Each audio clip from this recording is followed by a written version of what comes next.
Have you ever walked into a new place and suddenly got this overwhelming feeling that you've been there before? Or maybe you were in the middle of a conversation and feel like you've lived this exact moment already. This strange, and sometimes spooky, feeling is called déjà vu. It's French for already seen. It's a common human experience, but it often leaves us wondering, what was that all about? Is it a glitch in the Matrix, a memory from a past life, or something else entirely? Well, have you ever wondered what Islam has to say about this mysterious experience? Let's dive in and explore the Islamic perspective on déjà vu. First things first, it's important to know that in the primary sources of Islam, the Quran and the Sunnah, there's no direct mention of the term or the concept of déjà vu. It isn't described as a specific sign from Allah, nor is it considered evidence of past lives or some kind of hidden prophecy. Because of this, Islamic scholars generally don't attach any specific religious ruling to it. You're not doing anything wrong or right by experiencing it. Instead, the consensus among many Islamic thinkers and scholars is that déjà vu is a natural psychological phenomenon. It's an experience of the mind, a fascinating quirk of our memory and perception. It doesn't carry any inherent spiritual or religious meaning on its own. So, if you've been worried that it's a sign of something supernatural, you can rest easy. It's viewed as a normal, albeit puzzling, part of being human. So, if déjà vu has no direct religious meaning, should we just ignore it? Not necessarily. While the experience itself isn't explained in Islamic texts, the feelings it brings up can be a powerful trigger for reflection, which is a core concept in Islam. It can serve as a reminder of some profound truths.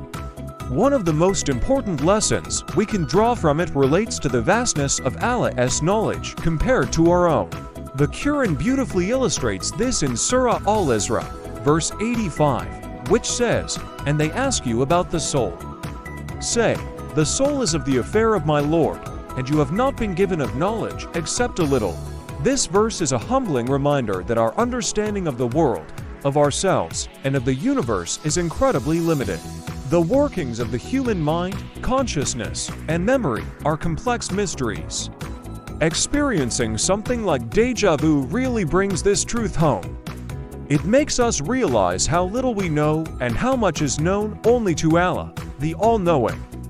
It's a moment that can inspire humility and awe for the Creator. Furthermore, these moments of mental peculiarity can be a great opportunity for gratitude.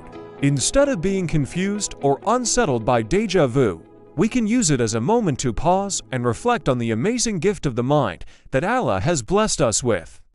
Our brains are incredibly complex organs, capable of memory, thought, and emotion.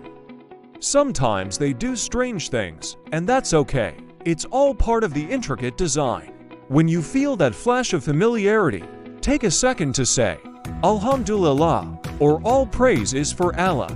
Be thankful for the ability to perceive, to remember, and even to be puzzled. This simple act of gratitude transforms a fleeting, weird feeling into an act of worship. It turns a moment of confusion into a moment of connection with your Creator. In essence, while Islam doesn't offer a supernatural explanation for déjà vu, it guides us on how to frame the experience in a way that benefits our faith. It's not about deciphering hidden messages, but about using the experience to remember Allah, to appreciate His creation, and to acknowledge the limits of our own understanding. The human experience is full of wonders, and déjà vu is just one of them. By viewing it through an Islamic lens, we can find meaning not in the phenomenon itself, but in the reflections it inspires within us. It's a chance to grow in humility, gratitude, and awe of Allah's infinite knowledge and power. So, the next time you experience déjà vu, don't get too caught up in trying to figure it out. Instead, let it be a gentle nudge that reminds you of your Creator and the incredible, mysterious world He has made. Thank you so much for watching. If you found this video helpful, please give it a like and subscribe for more content that connects faith with our daily lives. Peace be upon you.